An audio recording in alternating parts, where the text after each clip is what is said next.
Halo, malam businesspreneur semuanya.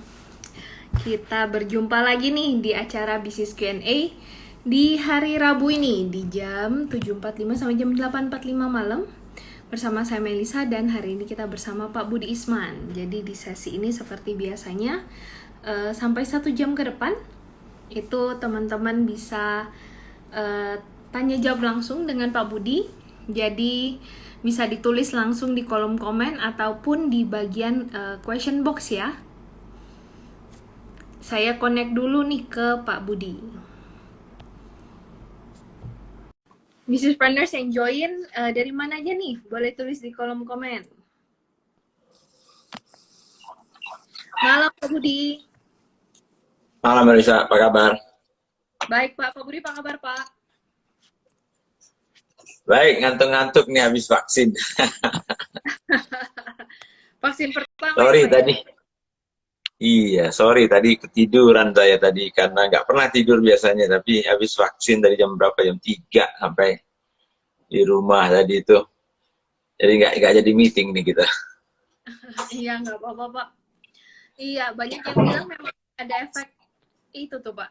Capek ngantuk gitu habis vaksin. Ah, sebetulnya mungkin saya juga nggak tahu sih. Istri saya nggak ada masalah juga nggak. Tadi pagi juga giliran dia nggak ada masalah. Saya aja mungkin feeling aja sih, feeling, feeling, feeling apa hanya sugesti aja gitu kan. Iya, mungkin tapi nggak ada lah. Artinya tadi sih biasa-biasa aja. Saya juga biasa aja tadi, nggak ada Hmm, masalah. mantap Pak. Iya, Ada yang ini ada yang nanya nih naik. Pak, kok nggak Apa pakai itu? kaos merah? Tadi soalnya ngantuk-ngantuk, nggak pakai baju merah tidurnya tadi. Nggak Jadi, apa-apa. Sesekali warna yang lebih netral ya Pak. iya, itu dia. Jadi kita nggak adalah malam, malam itu tadi mau pakai baju merah juga tapi nggak sempat tadi. Udah terlanjur jam 7.45 ini. Oke, wah ini udah rame nih Pak, enjoy. Ada yang dari Klaten, Pekanbaru, Semarang, Jogja, Magelang, Wah, Sumatera, mantap. Jambi, Lampung, Jakarta, Sidoarjo. Wah, keren nih. Dari mana lagi nih teman-teman? Bahkan udah ada Iya. yang nanya nih Pak. Iya, tadi saya juga belum lihat tuh feed saya, apakah sudah ada yang nanya, belum di feed saya. Oke, kalau gitu kita mulai saja ya Pak ya. Oke, kita mulai aja ya. Oke, jadi teman-teman di Business Q&A malam ini kita mengangkat topik strategi pertumbuhan dan strategi decline nih. Nah, jadi dan membahas studi kasus Giant ya Pak ya, yang lagi rame nih Iya, dibahas. lagi hot gitu ya. Ya sekaligus aja gitu. Iya, oke silakan Pak Budi. Oke, makasih Melisa ya. Selamat malam ya teman-teman semuanya. Terima kasih juga sudah hadir. Iya, jadi biasalah saya kan pasti manas-manasin suasana kan ya dengan postingan saya. Tapi kebetulan saja juga sebetulnya kan 2 hari kemarin kan ada workshop ya Melisa ya. Ada workshop Triple Value Your Business ya. Itu workshop saya dengan teman-teman yang memang sudah siap untuk diakselerasi, sudah lebih besar gitu ya. Tentunya mereka sudah lebih advance lah ya ilmu yang kita coba berikan ke mereka, termasuk salah satunya adalah mengenai strategic planning ya, rencana strategis, kemudian juga strategi-strategi apa sih yang bisa kita lakukan untuk bisnis kita dalam situasi yang berbeda-beda. Nah, salah satu yang beberapa kali saya posting juga di Instagram saya, termasuk juga di bisnis.id ya, kita cerita uh, siapa sih yang nggak mau bisnisnya tumbuh kan ya, pasti Hmm, mau. Nah, jadi semuanya pengen tumbuh, nggak ada yang pengen turun atau decline ya. Decline itu berarti kan turun ya. Nah, cuman kita juga tahu faktanya nggak ada tuh bisnis yang juga 100% terus-menerus tumbuh, itu nggak ada juga. Jadi bisa juga situasinya kita lagi menurun, ya, lagi situasi stagnan, tidak berkembang gitu ya. Nah, jadi intinya adalah bisnis kita sedang tumbuh atau sedang stagnan misalnya, atau malah menurun. Yang saya sampaikan kemarin ke teman-teman yang ikut workshop saya itu adalah kita harus tetap ada strateginya gitu.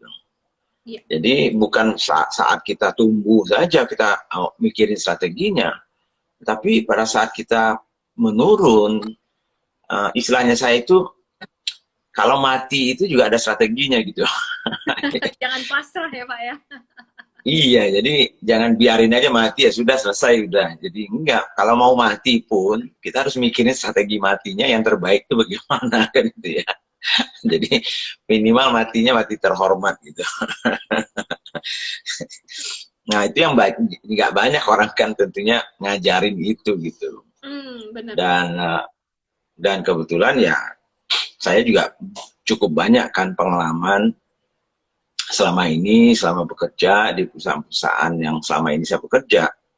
Jadi dulu misalnya awal-awal saya bekerja di Amerika itu dengan perusahaan minyak gitu ya, mobil oil, mobil Exxon, sekarang namanya Exxon Mobil ya setelah merger gitu ya.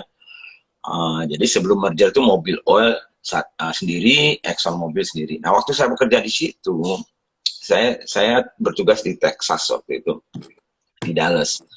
Nah saya dapat pengalaman banyak pada saat itu kebetulan saya di situ itu salah satu tim yang melakukan restrukturisasi bisnisnya mereka di Amerika.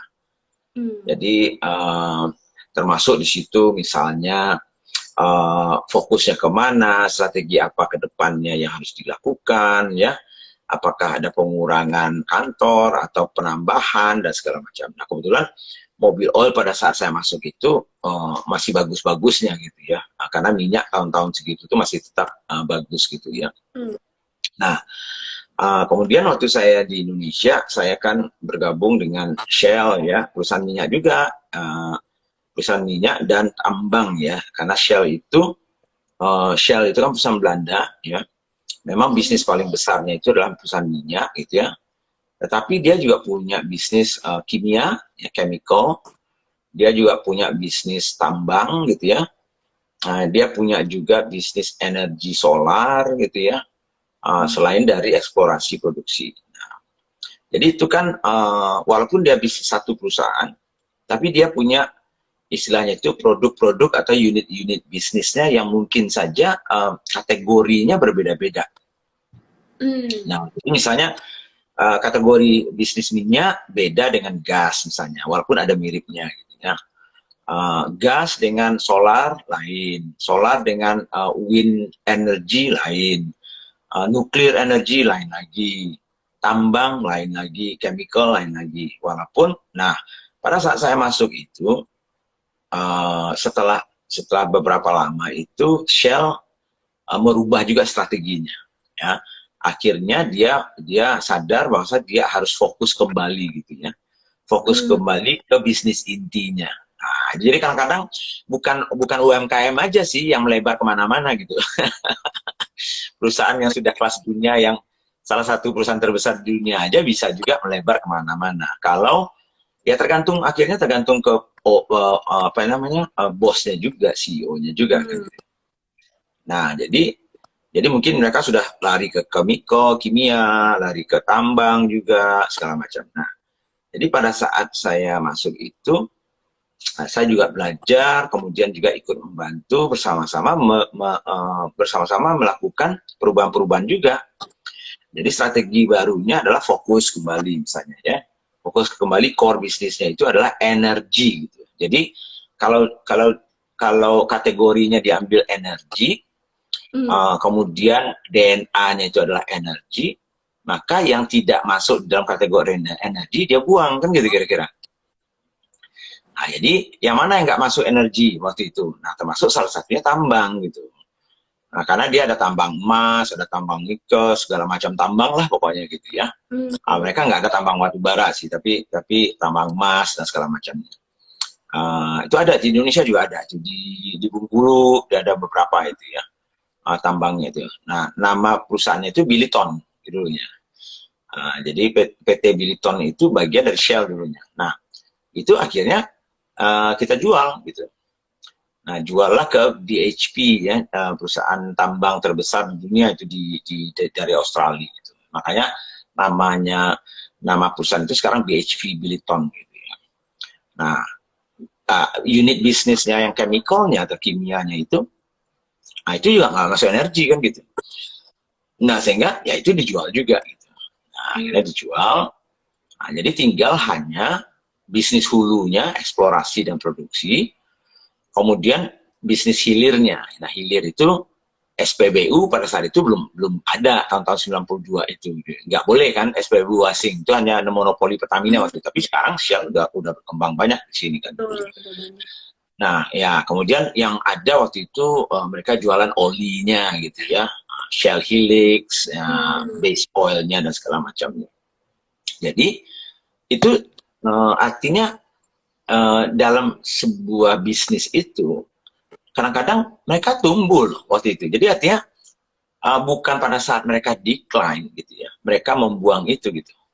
Malahan mereka pada saat mereka masih tumbuh bagus di seluruh dunia, tapi mereka mengatur ulang strateginya sehingga mereka meredefinisi kembali kategori yang ingin mereka masuk gitu. Nah, contohnya itu kalau di dalam Smart Business Map, ya kalau Anda yang belajar, itu yang kita namakan playing field-nya, arena bermainnya. Nah, jadi arena bermainnya kita mau kemana nih, kan itu ya. Nah, kalau Coca-Cola misalnya itu hanya bermain di minuman, misalnya ya. Kalau Shell dulunya itu segala macam juga gitu, tapi setelah itu dia refocus kembali ke energi saja. Makanya yang di luar energi akhirnya dibuang gitu ya. Nah, itu pengalaman lagi. Jadi kalau dilihat dari strategi pertumbuhan itu bisa saja juga dengan membuang bisnis-bisnis yang menurut mereka tidak lagi sesuai dengan strateginya, kan gitu. Jadi kan lucu tuh kan, karena orang. Jadi saya ingat sekali dulu yang saya selalu cerita waktu saya Sarusada itu mematikan salah satu produk yang lain yang besar juga, yang mungkin nilainya sampai 200 sampai 250 miliar itu, padahal kita lagi tumbuh loh. Nah, padahal kalau dengan itu kan harusnya lebih bagus lagi dong, harusnya kan seolah-olah kan begitu. Betul, Pak. Kenapa sih kalau dibuang kan bisnisnya sehat semua kan gitu. Nah, jadi kan lucu kan, kalau mungkin kalau UMKM yang punya, mungkin dia nggak akan buang gitu. Iya. Sayang gitu, Pak. Nah, itu dia. Saya selalu kan ngenyek teman-teman gitu ya. Jadi, setelah itu kan saya pindah masuk ke Coca-Cola. Ya. Nah, di Coca-Cola itu, waktu saya masuk tahun 94 itu salah satu PR-nya kami, saya dan teman-teman itu adalah mengakuisisi bisnis Coca-Cola yang ada di Indonesia, karena dulu Coca-Cola itu dimiliki oleh banyak orang gitu waktu itu, karena dia sistem franchise dulunya. Akhirnya kita akuisisi semuanya dengan tim Coca-Cola Amatil dari Australia waktu itu. Akhirnya disatukan jadi satu. Ya, jadi ada juga strategi pertumbuhannya adalah menyatukan ya bisnis itu gitu. Walaupun semuanya juga tumbuh waktu itu gitu. Tapi untuk mempercepat pertumbuhannya disatukan. Ya. Kalau tadi di Shell masih tumbuh bisnisnya semuanya, malahan dibuang ya. Bisnis chemicalnya dibuang, tambangnya dibuang. Nah, kemudian di Coca-Cola ya seperti itu ya contohnya. Nah, saya kasih lagi contoh di Coca-Cola itu. Waktu saya masuk itu misalnya kita bisnis kita yang paling besar masih soft drink. Coca-Cola, Sprite, Fanta. Ya. Cuman kita tahu nih di belahan dunia lain itu kategori Coca-Cola itu atau kategori minuman bersoda itu sudah di puncaknya gitu. Nah, kalau sudah di puncak itu ya bisa jadi nanti lama-lama menurun kan gitu. Nah, sebelum dia menurun, walaupun di Indonesia waktu itu masih tumbuh tinggi sekali, tahun 94 itu masih tumbuh 50% setiap tahun kami itu. Kalau udah besar ya.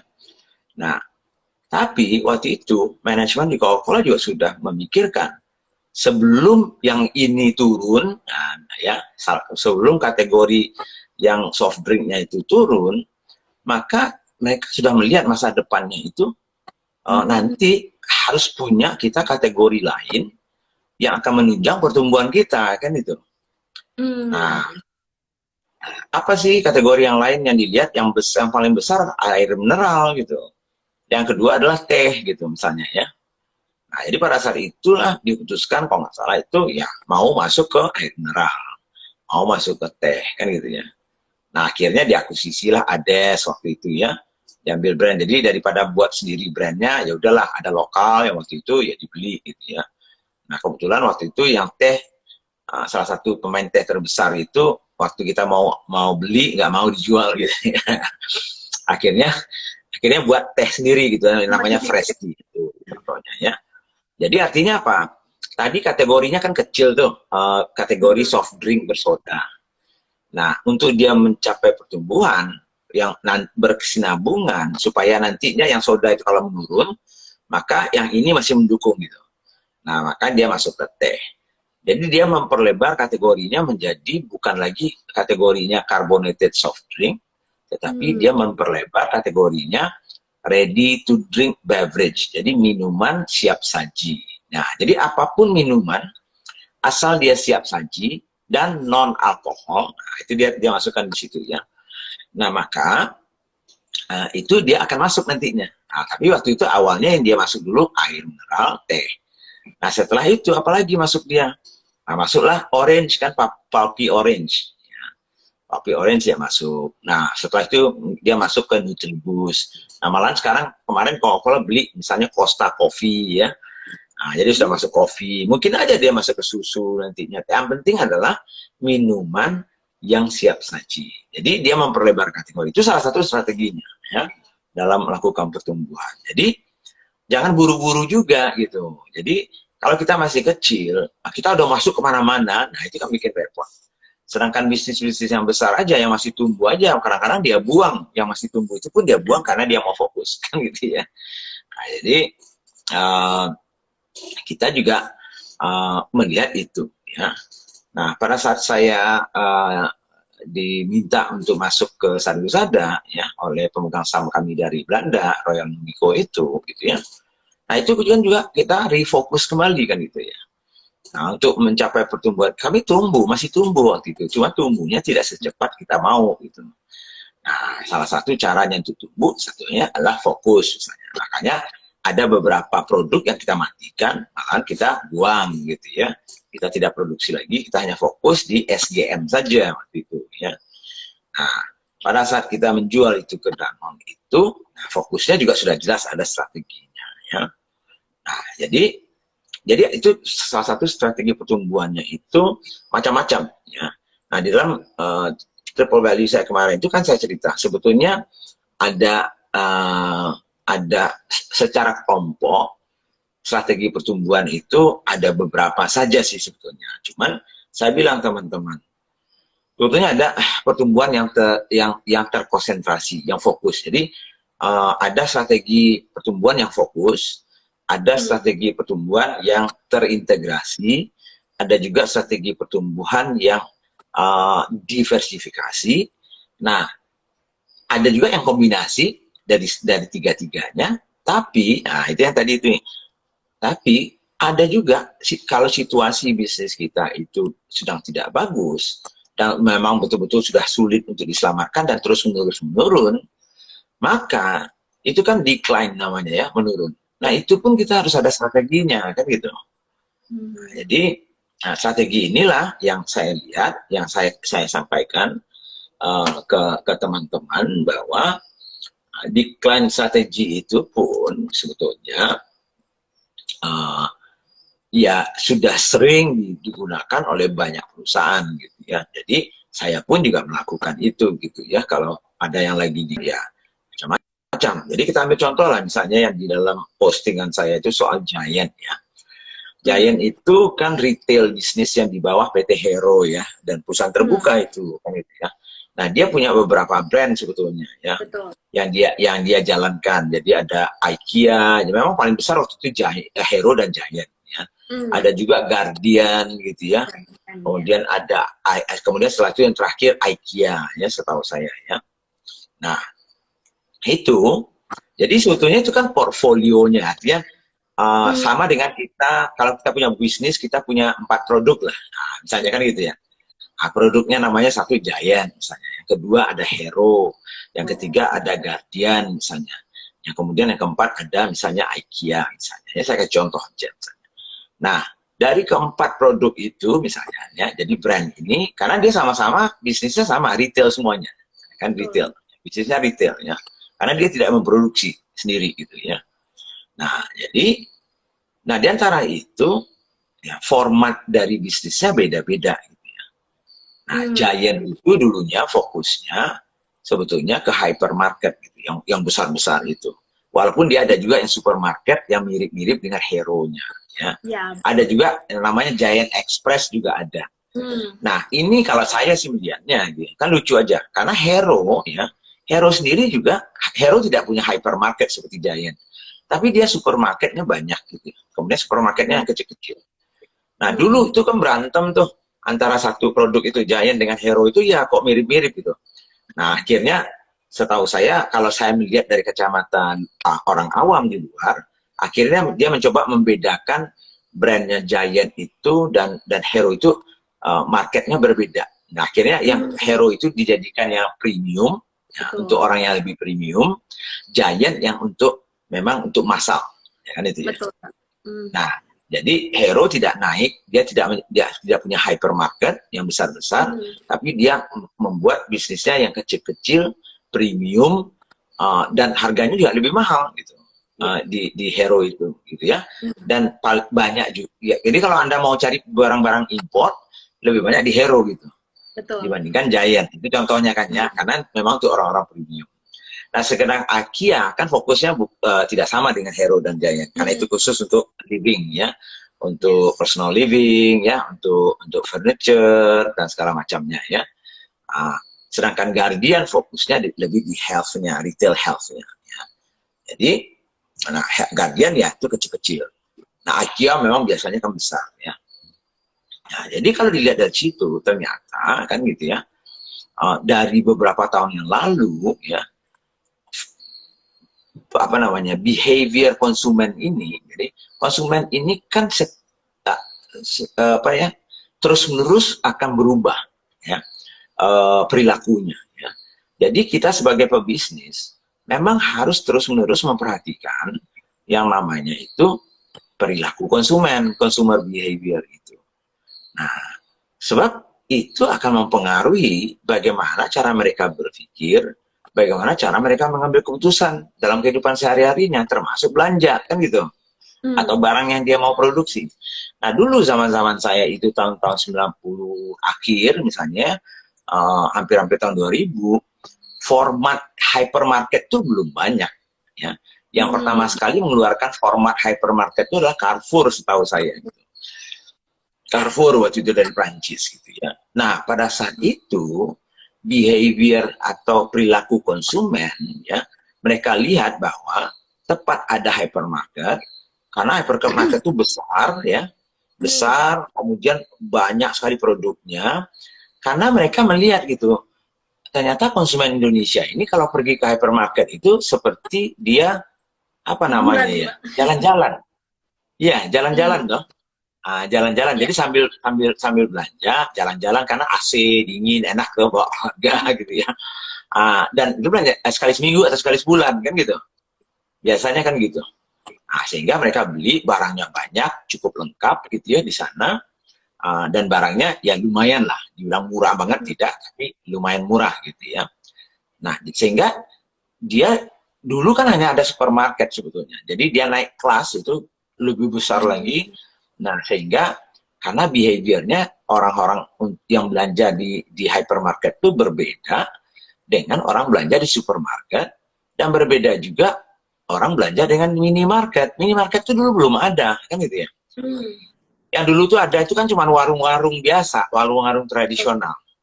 Nah, tapi kemudian dimodernisasi oleh Hmm. Indomaret, oleh Hmm. Alfa, kan gitu ya. Nah, mereka melihat peluang toh. Nah, cuman ingat aja bahwa bisnisnya minimarket itu segmennya berbeda, segmen Hmm. marketnya. dengan supermarket. Berbeda dengan hypermarket. Dulu ya begitu gitu. Yes. Karena apa? Karena minimarket itu kan untuk, maka kenapa dia banyak ya, seperti Alfa itu di mana-mana, karena memang tempat belanja orang yang mendadak keperluannya. Betul. Ya kan gitu ya. Beras, aduh beras kurang nih. Nah, beli beras. Tapi beli berasnya cuma 5 kilo, kan gitu. Nggak ada tuh di Alfa dan Indomaret itu yang beras lebih dari 5 kilo. Karena Yes. kalau mau beli 10 kilo, 25 kilo, dia pergi ke hypermarket atau supermarket. Kan gitu ya. Jadi Benar. orang kalau ke supermarket atau hypermarket belanjanya mingguan, bulanan. Tapi ke minimarket di harian dan mendesak gitu. Jadi nggak bisa nunggu tuh. Jadi kalau terdesak orang-orang mau belanja, maka dia harus ada dekat dengan rumahnya, dekat dengan di mana dia. Makanya dibutuhkan format yang kecil-kecil tapi banyak dan dekat konsumennya. Sedangkan hypermarket dia besar, jadi butuh tanah yang besar, jadi dia nggak perlu di tengah kota, dia cukup di pinggir kota, cari lahan yang besar, orang sambil jalan-jalan itu sekali sebulan atau sekali seminggu bawa keluarga belanja-belanja di situ. Kan itu formatnya dulu. Betul. Itu formatnya dulu. Nah, tapi begitu berjalan waktu itu berubah kan itu. Nah, berubah kan gitu ya. Nah, berubahnya itu konsumen tidak lagi melihat hypermarket itu memberikan solusi untuk mereka gitu ya, dan juga tidak memberikan experience yang mereka harapkan lagi, karena selain dari memang perubahan dari perilaku konsumen ini sendiri juga kan yang muda tadi menjadi tua, yang tadinya baik menjadi remaja, remaja menjadi itu. Jadi sekarang kalau Anda lihat yang mungkin yang belanja itu banyak anak orang-orang milenial mungkin kan gitu. Nah, milenial ini perilakunya kan beda mungkin ya. Nah, apalagi ada lagi online, ada lagi ini segala macam. Jadi akhirnya format hypermarket seperti Giant itu sudah tidak terlalu relevan lagi. Nah, untuk mungkin bisnis yang ada mungkin di Indonesia ya, saya nggak tahu yang tempat yang lain ya. Nah, saya yakin di tempat lain juga masalahnya mirip-mirip itu. Nah, itulah akhirnya kalau menurut saya sih, kalau saya jadi PT Hero ya saya ya itu langkah yang benar gitu. Nah, cuman kan artinya kan produk ini kan sudah decline ini. Nah, ya kan itu. Nah, jadi kalau kita decline itu, kemarin di posting saya kan saya bilang, strategi untuk kita decline itu sebetulnya ada 4 lah. Satu adalah kita istilahnya itu retrenchment. Retrenchment itu berarti kita memperkecil operasi kita supaya lebih efisien, lebih hemat. Jadi karena sales kita kan turun terus, sehingga cost kita harus kita turunkan juga. Karena saya selalu bilang ke DSBM atau di mana-mana saya selalu joking kan, bisnis itu kan simpel aja sebetulnya. Nah, bisnis itu rumusnya cuma 2 aja. Revenue dikurangi cost, kan ya. Omset dikurangi biaya sama dengan profit. Kalau ada apa lebih besar revenue-nya dibanding cost-nya. Cuman itu aja. Jadi kalau revenue-nya Giant itu lama-lama turun terus, jalan satu-satunya dia masih bisa survive adalah memperkecil biayanya. Nah, jadi itu namanya retrenchment. Retrenchment itu memperkecil operasinya, makanya ditutup lah yang tidak menguntungkan, segala macam, lama-lama. Tapi kalau nggak bisa juga diselamatkan, ya, nah tentunya step berikutnya adalah bagaimana caranya, itu yang strategi berikutnya, harvest gitu. Harvest itu memanen gitu. Jadi sisa-sisa yang ada itu dipanen, diperas istilahnya. Aset-asetnya diperas gitu ya, dicari pokoknya gimana supaya bisa menghasilkan secepatnya uang gitu ya. Sebelum step berikutnya biasanya itu adalah divest misalnya. Dikeluarkan dari bisnisnya supaya tidak lagi merusak bisnis yang masih sehat itu gitu. Jadi kalau ini kanker tadi itu dioperasi bagian tertentu itu dibuang, nah itu di divest namanya ya. Nah kalau juga sudah divest dan memang tidak lagi memang ingin misalnya PT Hero itu seperti sekarang ini mereka sudah putuskan toh, mereka selain dari divest mereka liquidate toh. Nah, itu yang terakhir itu, likuidasi gitu ya. Jadi ya sudahlah, kita tidak akan tidak akan lagi ada Giant itu di Indonesia misalnya, sehingga mereka liquidate semua. Jadi itu stepnya yang bisa dilakukan. Nah, bisa juga tidak berurutan seperti itu gitu. Nah, bisa juga ada yang memang parah banget, tiba-tiba terjun payung, ya. Jadi sehingga bukan retrenchment, mungkin nggak sampai retrenchment dia udah mati gitu ya. Itu kayak orang sakit jantung gitu ya. Jadi itu awalnya masih sehat, tiba-tiba sakit jantung langsung meninggal gitu. Jadi nggak ada kesempatan masuk rumah sakit gitu. Ada juga yang seperti itu. Nah, ada kasus yang kemarin itu juga sempat saya cerita juga. Misalnya apa ya? Apa Nyonya Menir dulu ya. Nyonya Menir itu kan udah lama ya. Itu brand yang tua lah di Indonesia. Betul. Hampir semua orang tahu ya. Banyak sekali nenek-nenek kita, ibu-ibu kita mungkin pernah memakainya gitu ya. Anak-anaknya pakai minyak telonnya ya, ibu-ibu yang melahirkan memakai paket-paketnya mereka dulu, saya ingat banget itu. Nah, Nyonya Menir itu waktu mereka sudah hampir sekarat itu masih jalan, tapi sudah kelihatan banyak masalah. Nah, saya tahu banget itu, sempat saya bertemu dengan ownernya juga, saya sempat ngobrol ya. Nah, waktu itu sebetulnya kalau saya sih pengen waktu itu dengan partner-partner kami, ya, kenapa nggak kita beli aja gitu ya, beli kemudian kita perbaiki gitu ya, karena kita tahu bahwa masih ada yang bisa mungkin diselamatkan. Nah cuman ya karena memang ownernya merasa bahwa wah nggak mau ya dengan harga yang masih mahal, dan lu tidak melakukan hal yang drastis begitu ya, jadi hanya sampai retrenchment saja, tidak sempat misalnya harvest gitu ya, tidak sempat memanen sisa-sisa asetnya, tiba-tiba langsung masuk pengadilan untuk apa namanya pengadilan apa namanya itu untuk bangkrut gitu ya, pilot gitu ya, pengadilan pilot. Setelah itu ya langsung likuidasi kan gitu. Nah, celakanya adalah kalau sudah dilikuidasi, itu nilai asetnya sudah boleh dikatakan nggak ada lagi gitu.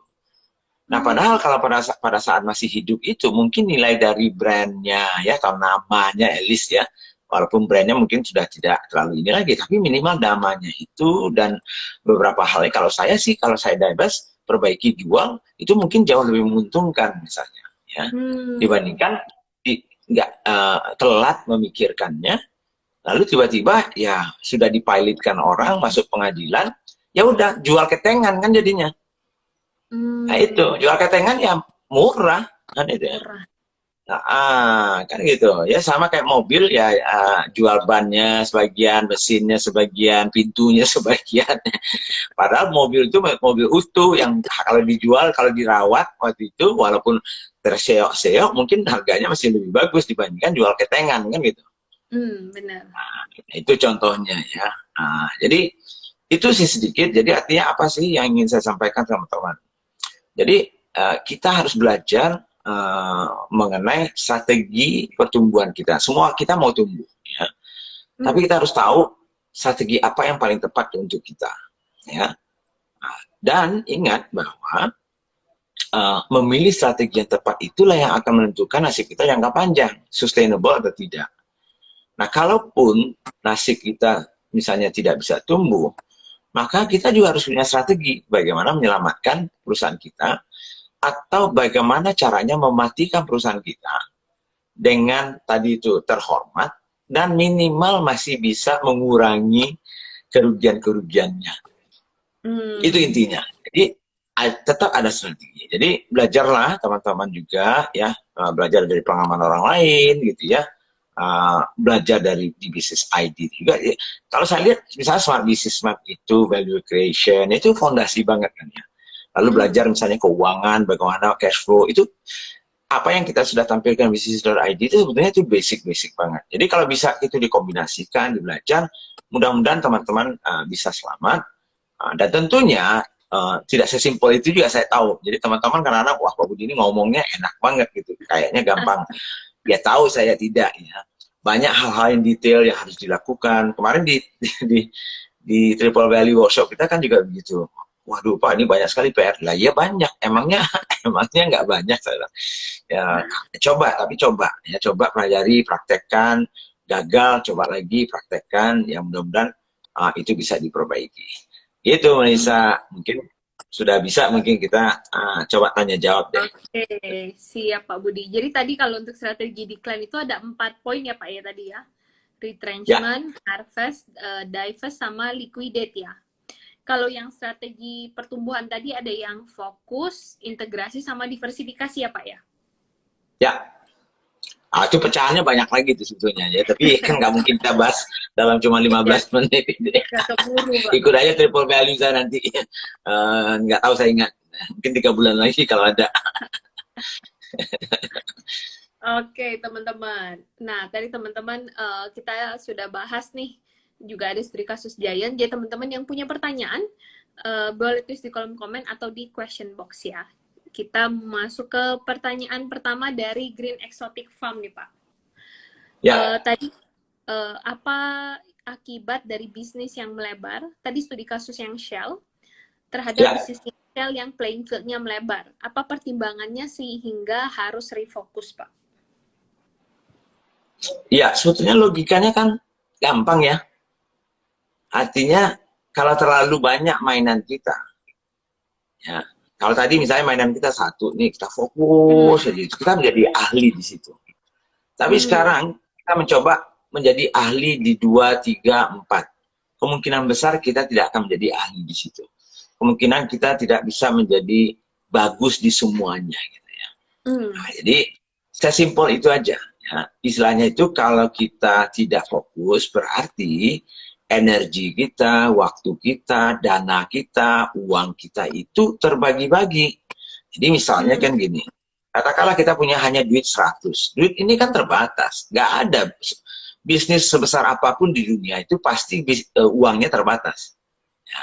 Nah, Hmm. jadi bagaimana kita mengalokasikan uang yang terbatas itu sebaik mungkin, kan itu. Nah, jadi istilahnya itu kalau kalau dulu kalau belajar fisika waktu di SMA misalnya ya, kalau kita pakai kaca cermin ya, kita ambil matahari itu, cahaya matahari itu masuk ke bumi dan kena ke kita, itu kan nggak sakit, Hmm. nggak terasa, paling terasa panas, nggak sakit. Karena apa? Karena dia tidak terfokus. Coba fokus itu cahaya itu pakai cermin cembung itu, ya, Iya. lalu fokus ke kertas itu kebakar itu kertas, kan itu. Kebakar. Jadi itu contohnya. Jadi artinya kalau kita punya duit 100, kita punya mainan 10, kita mencoba membagi-bagi itu duit 10, 10, 10, 10, 10, akhirnya ya rata-rata semua gitu. Coba fokus di satu aja. 100 itu di satu itu aja. Wah, ini luar biasa. Itu kira-kira logikanya, ya, logikanya. Hmm. Oke, kita lanjut ke pertanyaan dari ada pertanyaan dari Alzena Kids Muslim. Pak Budi pengen belajar banget ikut yang di Tangerang tiap hari Minggu. Ini yang di Blue Korinci ya? Blue Korinci. Ya, nanti follow aja Blue Korinci. Nanti biasanya setiap hari Jumat itu ada pengumumannya. Apakah ada sesi hari Minggu paginya ya? Silakan. Oke, kita lanjut ke pertanyaan dari tadi mana nih? Dari Imam Ghazali. Minta saran Pak, jika kita sebagai owner, sedangkan leadership kita tuh masih belum baik, belum begitu disiplin, misalkan seperti jam masuk kantor aja kadang telat. Bagaimana nih menurut Pak Budi? Ya, itu sering jadi perdebatan saya dengan para entrepreneurs gitu. Ya. Dilemanya para entrepreneurs ini kan saya bilang, secara prinsip, setahu saya, sepengalaman saya selama ini lebih dari 30 tahun, saya memimpin, ya, melihat orang memimpin dan segala macam. Lihat aja, baca buku, lihat pemimpin-pemimpin, ya. Salah satu kata kunci pemimpin yang baik itu adalah panutan. Ya, bahasa Indonesianya panutan, ya. Lead by example, ya. Jadi kita memimpin dengan contoh. Nah, itu aja. Nah, jadi kalau Anda sebagai pemimpin, walaupun Anda owner, Anda kan pemimpin. Nah, contoh apa yang akan Anda berikan ke anak buah Anda? Kalau Anda misalnya sebagai pemimpin, owner, tidur di kantor, kemungkinan besar anak buah Anda juga ikut tidur di kantor, kan itu ya. Kalau Anda selalu telat, misalnya datang ke kantor, padahal Anda sudah buat jam kantornya, maka kemungkinan besar anak buah Anda juga akan telat di kantor, ya. Hmm. Nah, lalu banyak teman-teman entrepreneur itu bilang sama saya, tapi Pak, kan saya ini owner, kan saya bukan karyawan. Entrepreneur bisa fleksibel gitu ya Pak ya. Oh, kan gitu ya. Karena ini mimpi saya loh Pak. Entrepreneur itu kan mimpinya tuh freedom, kebebasan, kebebasan waktu, kebebasan keuangan. Makanya saya jadi entrepreneur Pak. Kalau enggak saya jadi karyawan aja. Kan gitu ya. Nah, ya itulah. Itu kan teorinya begitu. Itu kan hanya motivator yang melakukan itu. Yang nyampain itu motivator. Tapi faktanya, fakta di lapangan, realnya, ya nggak seperti itu toh. Kan itu. Nah, caranya bagaimana? Ada caranya. Bisa juga sih. Cuman intinya ingat aja. Anda mau jadi pemimpin lain, nggak usah saya cerita lagi apa kepemimpinan itu apa saja kompetensinya, banyak. Ya, di CEO Development Workshop itu saya beberkan semuanya itu ya. Misalnya leadership, managerial skills, business skills, attitude, karakter, ya, experience, itu semuanya dibutuhkan. Tapi saya kasih satu aja untuk teman-teman tuh. Kalau Anda mau jadi pemimpin baik, ya udah satu aja. Apa yang Anda contohkan, itulah yang akan dilakukan oleh tim Anda. Itulah budayanya. Jadi kalau budaya Anda sering budaya lambat, ya budaya itulah yang akan masuk ke perusahaan Anda. Karena budaya perusahaan Anda yang masih kecil ini adalah budaya ownernya. Betul. Itu aja. Nah, jadi Anda yang menentukan semuanya. Anda yang menentukan budayanya, Anda yang akan menunjukkan ke anak buah Anda seperti apa berperilaku, karena mereka akan mengikuti perilaku Anda. Itu aja. Jadi kalau gitu nyesal juga Pak jadi entrepreneur, nggak bebas juga ternyata ya. Lah iya, siapa bilang? Makanya jangan percaya terus 100% dengan motivator. Betul Pak. Selalu ada konsekuensinya ya Pak ya. Betul. Oke, kita lanjut ke tadi ada pertanyaan dari Roy Wijaya nih Pak. Mau tanya Ya. Pak, kalau untuk riset market itu gimana ya stepnya? Saya masih bekerja di usaha orang lain, namun punya keinginan besar untuk memulai usaha sendiri. Oke, kalau mau mulai bisnis sendiri, nggak perlu research yang banyak-banyak. Gitu. Nah, coba pelajari Smart Business Map, itu sudah ada di situ apa yang harus Anda lakukan. Gitu ya. Kalau Anda belum belajar di situ, nah silakan. Ya. Itu ada 12 step yang ada di situ, termasuk di situ how big is the market, di situ ada segmennya bagaimana, kategorinya apa yang harus Anda pilih, dan segala macam. Itu kan ada. Betul sekali. Oke, next ke Fajar nih Pak. Seandainya Giant mau bertahan, apa strategi yang harus dilakukan menurut Pak Budi? Kenapa dia harus bertahan? Orang udah nggak bisa lagi. Kecuali yang bertahan itu apanya? Bisnisnya kah bertahan atau namanya saja yang bertahan? Itu pertanyaannya. Bisnis sudah tidak bisa bertahan. Ya. Jadi kalau mau namanya masih ada, berarti format bisnisnya sudah berubah. Kan gitu? Iya kan? Betul. Sama kayak sekarang ini. Pak, saya punya wartel, Pak. Warisan orang tua saya. Gimana cara menyelamatkan wartel saya, Pak? Ya nggak mungkin diselamatkan, udah mati. Cuma kalau Anda punya nama brand dari wartel Anda itu, nah mungkin itu bisa dipakai. Gitu ya. Tapi bisnis wartelnya nggak bisa lagi diselamatkan. Gitu. Nah itu contohnya, saya ambil contohnya, biar teman-teman belajar nih. Gitu ya. Misalnya contohnya, Nokia itu dulu, itu perusahaan kayu, perusahaan lumber, perusahaan pulp. Gitu ya. Bisa berubah, namanya Nokia juga, menjadi perusahaan teknologi tinggi, menjadi handphone, kan gitu ya. IBM itu International Business Machine dulu namanya, tapi sekarang mereknya itu IBM ya. IBM itu di awal-awalnya itu bisnis komputer, termasuk mainframe yang besar-besar itu dulunya, ya. Dan memang hardware dulunya awalnya, ya. Betul. Tapi coba lihat sekarang, bisnisnya apa? Bisnisnya jasa, konsultan, kan itu ya, brain. Tapi tetap DNA-nya brain, namanya tetap IBM.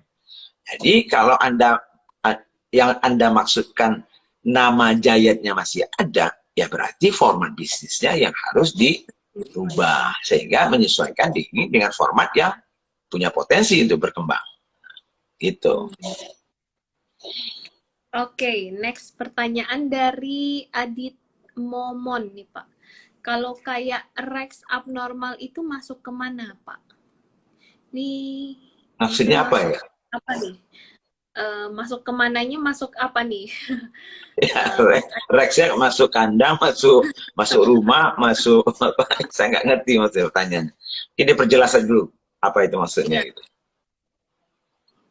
Oke, selanjutnya dari ada question box nih Pak. Dari Success People. Cara segmentasi psikografis dan menentukan hitung berapa besar potensial customer. Nah, ini mungkin belum ikut SBM nih, Pak. Iya, coba lihat lagi itu kalau lihat di SPM itu ada kok ya. Cara segmentasi itu secara istilahnya itu secara awam itu ada 4 ya, ada geografi, ada demografi, ada psikografi, ada behavior. Tapi yang lebih tepat itu sebetulnya behavior dan psikografi ya. Nah, Hmm. ya memang ya nggak gampang ya untuk melakukan itu, terutama teman-teman yang masih kecil. Biasanya memang ada research ya untuk menentukan psikografi dari konsumen-konsumen yang kita tuju, sehingga kita pilih yang mana ini yang kita mau gitu ya. Tapi sebetulnya kita bisa merasakan dan melihat kelompok-kelompok konsumen itu seperti apa gitu ya. Jadi contohnya gini lah, katakanlah misalnya kelompok fashion misalnya ya, ibu-ibu fashion ini sebetulnya terdiri dari kelompok-kelompok tertentu sebetulnya. Misalnya kelompok yang misalnya katakanlah yang behaviornya setiap keluar itu dia harus punya baju baru misalnya, karena dia Hmm. merasa bahwa penampilan dia itu akan kurang bagus kalau ketahuan bajunya dipakai berkali-kali. Nah itu ada kelompok yang seperti itu tuh, banyak mungkin seperti itu. Tapi ada juga kelompok yang mungkin nggak terlalu peduli gitu. Mau aku Hmm. pakai baju itu aja selamanya juga nggak ada masalah bagi dia. Karena dia bukan itu yang lebih penting. Bagi dia itu lebih nyaman misalnya. Hmm. Nah, termasuk contohnya saya misalnya. Saya beli baju mungkin 20 tahun cuma sekali. Beli bajunya. Karena saya nggak peduli gitu. Saya nggak peduli dengan gaya saya. Peduli amat. Emangnya gue pikirin orang orang melihat saya kan gitu ya. Yang penting gue nyaman sudah kan gitu ya. Jadi orang mau mandang saya apa ya terserah. Jadi tapi ada juga orang yang tidak seperti saya. Nah, itu namanya psikografinya ya dan behaviornya. Nah, dan itu akan berbeda walaupun misalnya sama-sama kelas atas atau sama-sama kelas bawah. Jadi walaupun sama-sama kelas atas itu beda-beda kan itu ya. Hmm. Nah, jadi sehingga dari situlah baru kalau kita sudah tahu segmennya itu baru kita cari datanya seberapa besar sih pasarnya. Itu how big is the market yang disampaikan oleh SBM, itu pertanyaan nomor 4 kalau nggak salah saya. Oke, untuk teman-teman yang belum belajar SBM dan pengen ikutan, itu bisa banget. Pendaftaran selalu kita buka. Dan semua materinya juga sudah kita rekam secara eksklusif nih, dibawakan langsung sama Pak Budi Isman. Jadi teman-teman bisa klik linknya di bio-nya Bisnis ID atau DM kita aja, nanti saya bantu. Oke, berikutnya dari Alzena nih Pak. Bisnis saya awalnya jual baju muslim di mall-mall besar. Karena pandemi, saya berubah bisnis saya jadi full online dan mulai berjalan. Apakah bisa saya jalanin dua-duanya atau salah satu dulu, Pak? Dua-dua maksudnya online dan offline gitu ya? Betul, Pak. Bisa, bisa aja. Dua-duanya boleh. Jadi artinya cuman kembali saya katakan, kita yang harus tahu dulu behavior konsumen kita ini sekarang bagaimana gitu. Hmm. Jadi banyak sekali masa depannya itu offline itu, bisnis offline itu menurut saya tidak akan mati. Ya. Hmm. Cuman format bisnisnya yang berubah. Gitu ya. Format bisnisnya yang mungkin berubah. Jadi mungkin saja dulu ya, mungkin kita harus punya 100 toko nih offline. Ya. Tapi sekarang mungkin kita perlu hanya 10 aja misalnya. Hmm. Jadi setiap kota yang besar kita punya, tapi bisnis kita mungkin paling besar di online misalnya ya. Nah, tapi itu yang namanya kalau Anda belajar dengan partner expert kita yang lain, Mas Hadi Kuncoro ya dari Power E-commerce, itu namanya omni channel. bagaimana kita menggabungkan antara belanja online dan offline, sehingga menjadi satu kesatuan pengalaman yang menarik untuk konsumennya, ditambah dengan sistem-sistem yang mendukungnya, seperti POS-nya, customer service-nya, payment-nya. Jadi banyak sekali orang yang kadang-kadang pergi ke toko, ya, dan itu termasuk banyak anak saya juga begitu. Kalau dia pergi ke toko, sebelum masuk toko itu, dia search dulu di online tuh. Barang ini berapa sih harganya? Ini di mana, di Tokopedia berapa, di sini. Nah, baru dia masuk di situ lihatnya. Jadi kadang-kadang mungkin dia masih pengen juga pegang-pegang gitu, karena kalau di online nggak bisa. Tapi dia pengen juga melihat tuh, ya. Jadi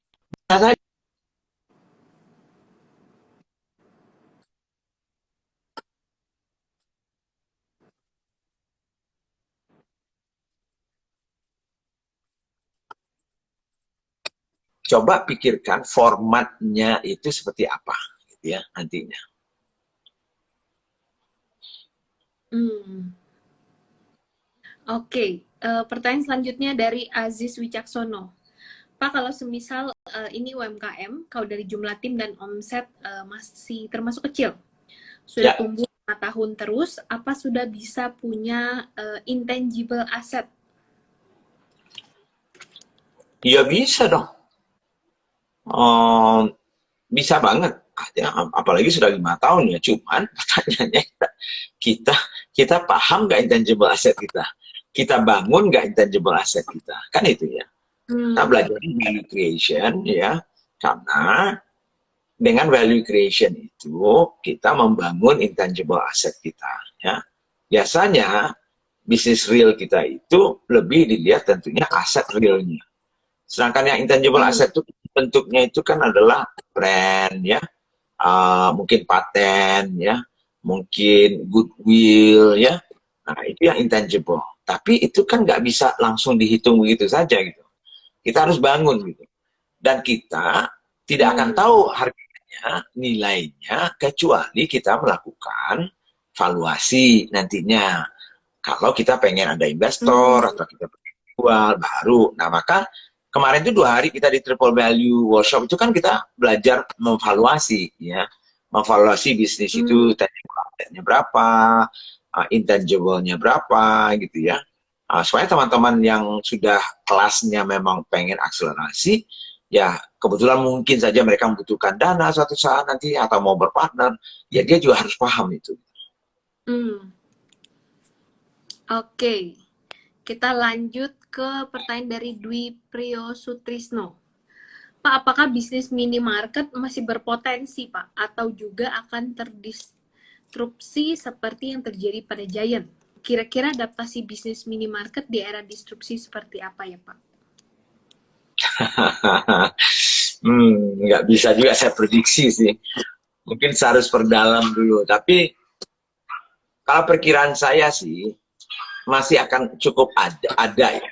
Karena minimarket itu formatnya itu format istilahnya itu format yang kecil, sehingga investasinya nggak terlalu besar, tapi juga lebih dekat ke konsumennya, lebih ke immediate consumption, namanya konsumsi yang segera gitu ya.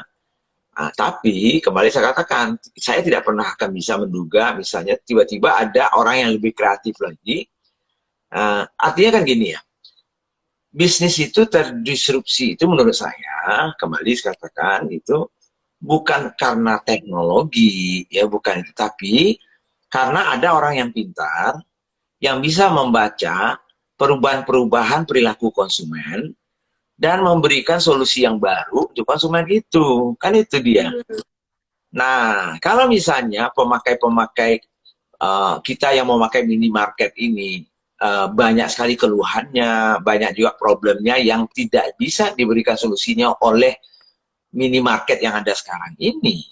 Dan lalu kita mencoba menciptakan sebuah solusi yang baru, ya, yang Hmm. bisa memberikan jawaban terhadap problem itu, maka bisa saja minimarket itu terdisrupsi gitu.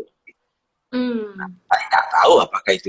Kalau bisa sih, saya jamin bisa suatu saat gitu. Nggak, Hmm. artinya nggak ada yang abadi gitu aja. Betul, Pak. Wow, di jam 8.42. Oke, kita ke pertanyaan berikutnya dari Tri Oktaviani.